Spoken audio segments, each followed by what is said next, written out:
दोस्तों नमस्कार। डीएसएलआ पॉइंट में आप सबका स्वागत है। मैं हूं आपका मित्र धीरज कुमार त्रिपाठी एडवोकेट। हम लोग अपने जो ये एपीओ के लिए या फिर एआईबी के लिए जो हम लोगों ने अपने जो पढ़ाई का क्रम स्टार्ट किया था, बीच में कुछ कारणों से ब्रेक था, लेकिन फिर भी शॉर्ट्स के वीडियो अपलोड हो रहे थे। लेकिन आज से हम लोग अब रेगुलर, चूंकि इसके पहले खाली भारतीय नागरिक सुरक्षा संहिता के वीडियो जा रहे थे, लेकिन अब आज से एक नया सब्जेक्ट भारतीय न्याय संहिता 2023 भी शुरू होने जा रहा है। तो हम लोग आज उसी को प्रारंभ करेंगे और उसी से पढ़ाई शुरू करेंगे। और मैं पूरी कोशिश करूंगा कि अब ये नियमित वीडियो जो है, एक कम से कम हमारा जो अपकमिंग एपीओ एग्जाम है उसके पहले हम और आप मिलकर इतनी तैयारी कर लेंगे कि आपका और हमारा दोनों का एपीओ प्री क्लियर हो जाए, और उसके साथ साथ में थोड़ी मेहनत और करते चलेंगे कि मेंस भी क्लियर हो जाए। हम लोग अपने इस अब नए, जो कि आज से नया कार्यक्रम शुरू हो रहा है एपीओ के लिए, इसमें हम लोग डेली एक वीडियो कम से कम 25 मिनट का, 20 से 25 मिनट का एक सब्जेक्ट से, बीएनएस, फिर बीएनएसएस, फिर उसके बाद बीएसए अर्थात भारतीय साक्ष्य अधिनियम का चलाया करेंगे। और साथ में कम से कम डेली 10 क्वेश्चन करंट अफेयर्स में जो भी जीएस से रिलेटेड हैं उसमें 10 क्वेश्चन, और हिंदी के 10 क्वेश्चन हम लोग जो एपीओ मेंस में आते हैं उनकी तैयारी अभी से शुरू करेंगे, और डेली वो वीडियो आपको प्रोवाइड किया जाएगा। आप हमसे जुड़ने के लिए हमारे चैनल को सब्सक्राइब करें, वीडियो लाइक करें, शेयर करें और कमेंट करें। जो भी कुछ कमियां हैं हमारी वीडियो में उसको भी आप लोग बताते रहें, जिससे कि और कुछ उसमें इम्प्रूवमेंट किया जा सके। दोस्तों, आज हम लोग शुरू करने वाले हैं भारतीय न्याय संहिता 2023। इसमें हम लोग जानते हैं कि ये बना क्यों। क्योंकि पहले हमारे यहाँ जो भारत में लागू थी वो थी भारतीय दंड संहिता। भारतीय दंड संहिता 1860 की थी।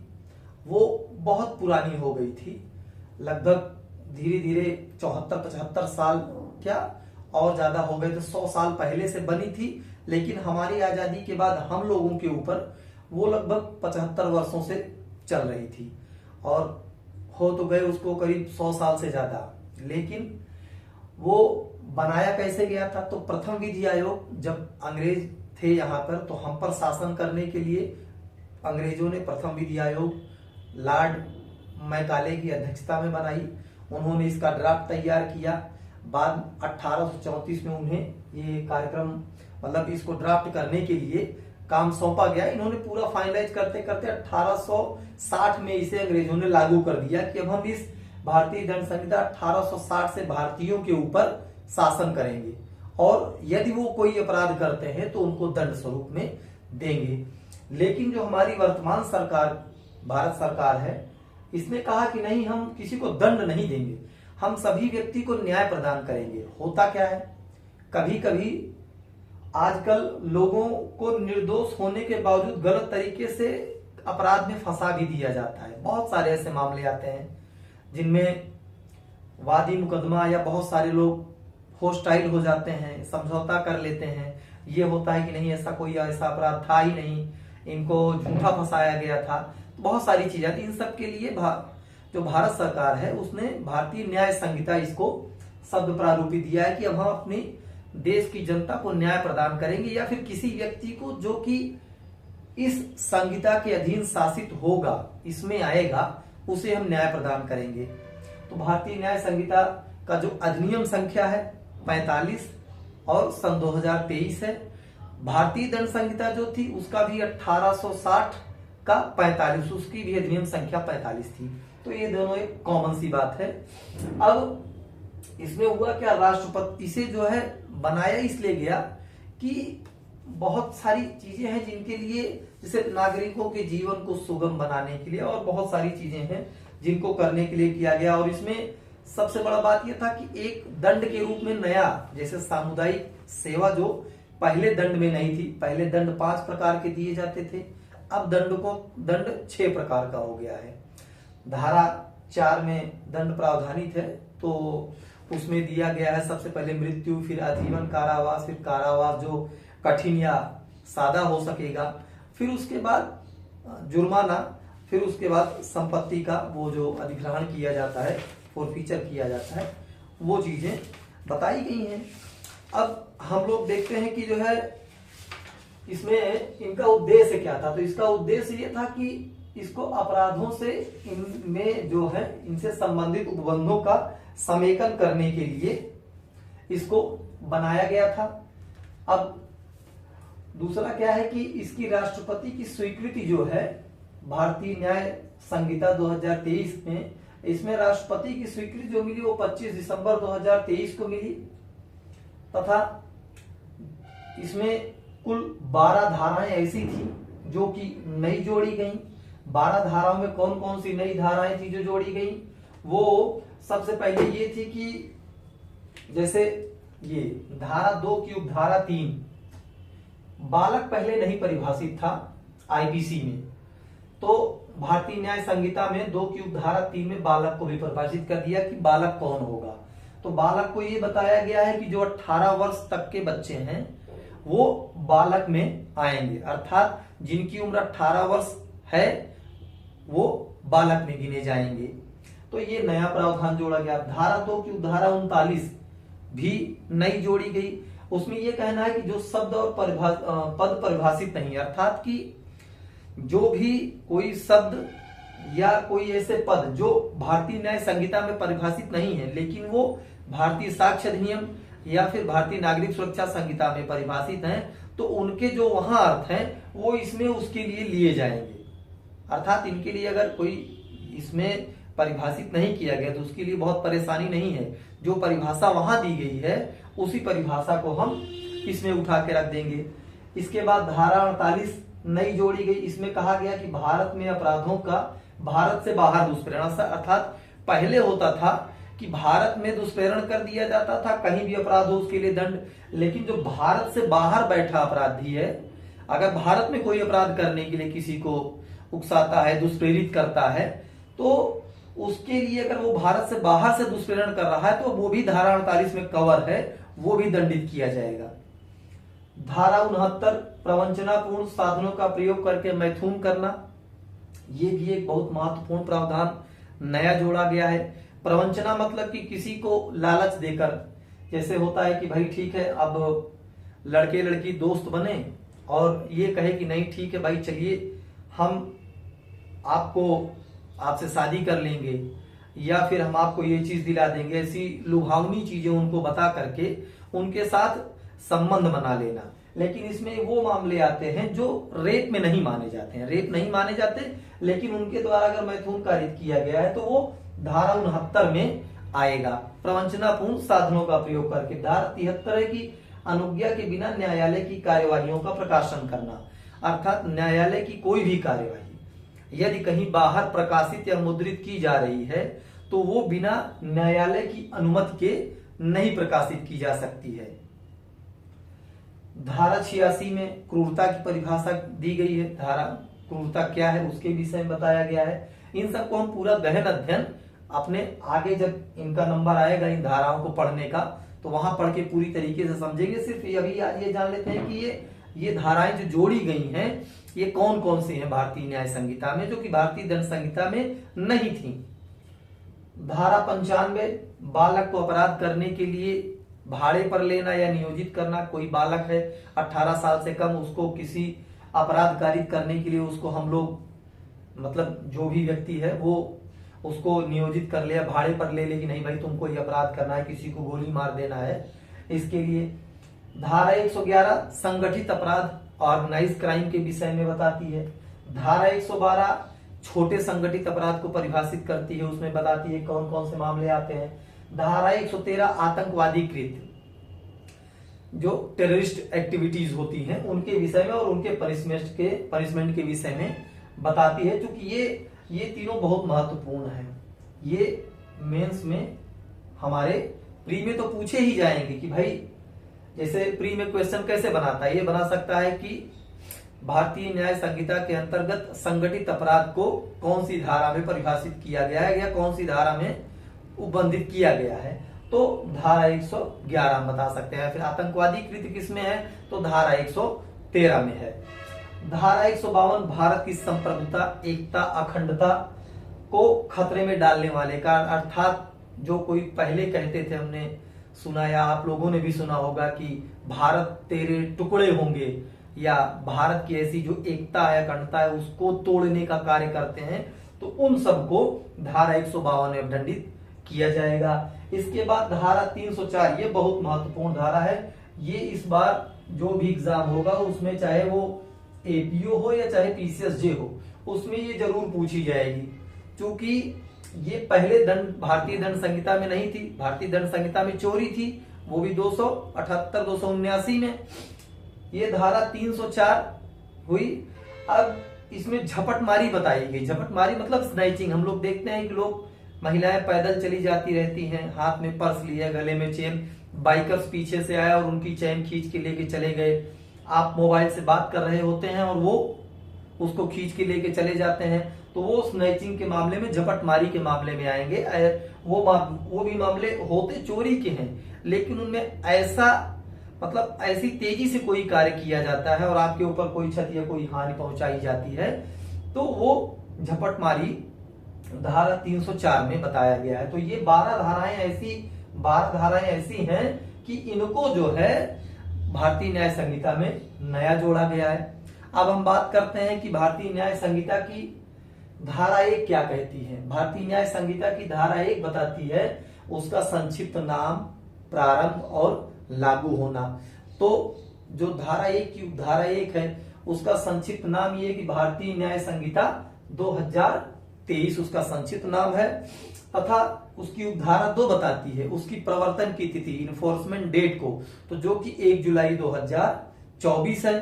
तथा उपधारा 3 कहती है कि कोई व्यक्ति अपने कार्य या लोभ के लिए इसी संहिता अर्थात भारतीय न्याय संहिता के अनुसार ही दंडनीय होगा, अन्यथा किसी अन्य से नहीं।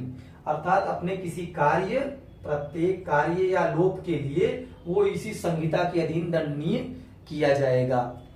एक की उपधारा 3 बताती है।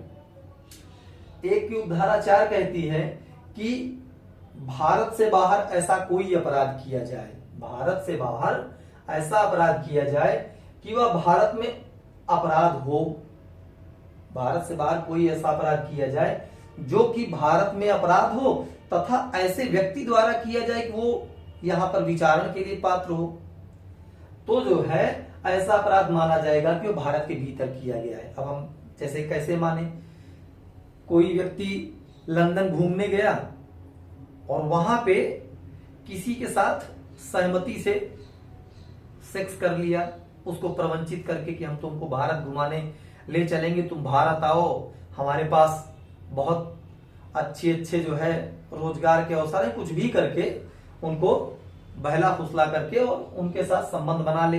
अब चूंकि वहां तो वो अपराध नहीं है, लेकिन जब भारत में आए तो वो जो है जहां पर भी मिलेंगे, भारत में विचारण के पात्र जिस भी क्षेत्र में पाए जाएंगे वहां पे उन्हें पकड़ के उनका विचारण किया जाए, और ऐसा माना जाए कि उन्होंने वो लंदन में अपराध नहीं किया है, उन्होंने वो भारत में अपराध किया है, ऐसा माना जाएगा। इसकी उपधारा 4 ये बताती है कि वह भारत के भीतर अपराध किया हो, ऐसा माना जाएगा। एक की उपधारा 5 बताती है कि भारत के बाहर कौन कौन से, ये मतलब कहां तक लागू है, हमारी जो भारतीय न्याय संहिता है ये कहां तक लागू है, इसके विषय में बताती है।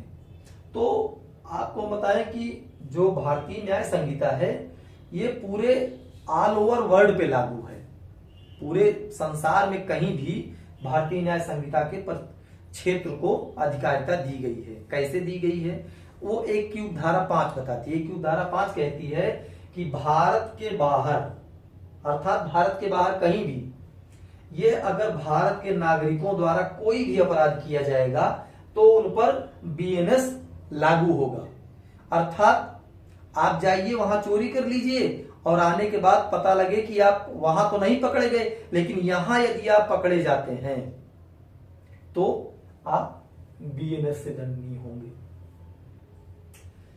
दूसरा क्या बताता है, भारत में यदि कोई रजिस्ट्रीकृत पोत है, पोत मतलब जो पानी वाले जहाज होते हैं, विमान है, विमान तो आप लोग हवाई यात्राएं करते होंगे, प्लेन वगैरह, चाहे वह कहीं भी हो या किसी व्यक्ति द्वारा किया जाए, अर्थात भारत में जो रजिस्ट्रीकृत पोत है, विमान है, उस पर वो चाहे विश्व के कहीं भी कोने में हो, अगर किसी भी व्यक्ति द्वारा उन पर कोई अपराध किया जाता है तो वे हमारी भारतीय न्याय संहिता से दंडनीय होंगे।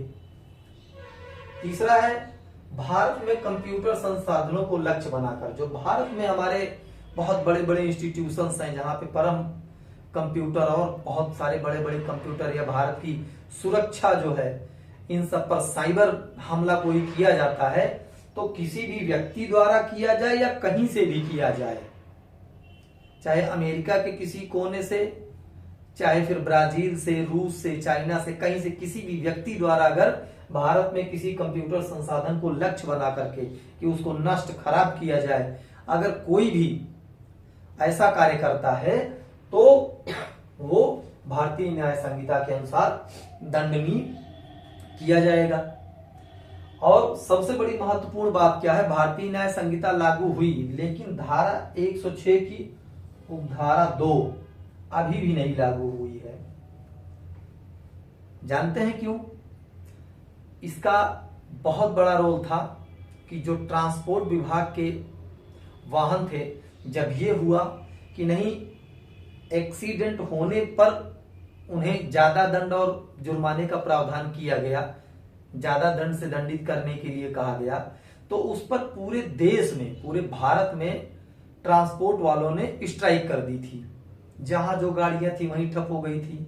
इसके लिए थोड़ी बहुत मतलब कि सामान्य जीवन में जैसे पेट्रोल वगैरह, डीजल और खाने पीने के सामानों में बड़ी दिक्कत आई थी 3-4 दिन के लिए, क्योंकि 3 दिन का स्ट्राइक होना और जहां पे भी कोई सामान ना आना, तो समझ सकते हैं कि इतनी बड़ी मतलब परेशानी का सामना करना पड़ता है। तो ये उसी की वजह से सरकार ने उस समय कहा कि हम इसे बीएनएस लागू तो करेंगे लेकिन 106 की उपधारा तो अभी नहीं लागू करेंगे। इस पर पुनः विचार करने के बाद, विचार विमर्श करने के बाद, इसमें यदि कोई संशोधन आवश्यक है तो उसको करने के बाद हम लोग पुनः जो है इसे लागू किया जाएगा, बाद में इसे घोषित किया जाएगा। तो दोस्तों, आज हम लोगों ने क्या पढ़ा कि भारतीय न्याय संहिता के विषय में, इसमें राष्ट्रपति की स्वीकृति, कौन सी नई धाराएं जोड़ी गई, धारा 1 में क्या दिया गया है, और इसके बाद आज से हम लोगों ने अपना ये सीरीज जो है एपीओ के लिए शुरू किया है। तो आज हम लोग दोस्तों और कौन सी नई धाराएं इसमें जोड़ी गई हैं, कल हम लोग अपने अगले उसमें वीडियो में भारतीय न्याय संहिता के जितनी भी परिभाषाएं धारा 2 में दी गई हैं, लगभग 39 परिभाषाएं में, 39 में तो शब्द और पद परिभाषित हैं, लेकिन जो 38 तक उपधाराएं दी गई हैं उनमें कौन कौन सी बातें परिभाषित की गई हैं, बेईमानी पूर्वक, कपट पूर्वक, उपधारा 7 में बेईमानी पूर्वक है, 4 में कपट पूर्वक है, फिर 11 में सद्भाव पूर्वक है, बहुत सारी चीजें हैं, 28 में लोक सेवक हैं, उसके बाद 36-37 में सदोष लाभ, सदोष हानि और बहुत सारी चीजें हैं। तो जितनी भी धारा 2 में परिभाषाएं दी गई हैं उनको हम लोग अपने अगले वीडियो में पढ़ेंगे। हमारा चैनल डीएसए लॉ पॉइंट आप सबके विधिक ज्ञान बढ़ाने के लिए आपका और अपना सदैव तत्पर है। हमसे जुड़े रहने के लिए हमारा मोबाइल नंबर है 9601682266। इससे आप हमसे ऑनलाइन डेली अगर आप क्लास भी अटेंड करना चाहें तो जो भी ऑफिशियल फीस है उसके आधार पर आप जुड़ सकते हैं। अन्यथा ये वीडियो तो आप लोगों को अपलोड की जाएगी। ये हम लोग एपीओ के लिए सिर्फ अभी चलाए हैं कि एपीओ में हम सबसे पहला हमारा उद्देश्य ये है कि हम लोग प्री निकालें। प्री निकालने के बाद अब साथ में मेंस पे भी ध्यान देंगे। हम लोग पहले जैसे एक चैप्टर पढ़े तो एक चैप्टर को पढ़ने के बाद उनसे मेंस का क्वेश्चन कौन बनेगा, पहले तो हम लोग प्री पॉइंट ऑफ व्यू से पढ़ लेते हैं उसके बाद फिर जो है उस चैप्टर में मेंस कहां कहां से बनेगा, क्या होगा, कौन सा क्वेश्चन आएगा, उसको भी हम लोग देखेंगे। धन्यवाद, आप लोग जुड़ते रहे हमसे। नमस्कार।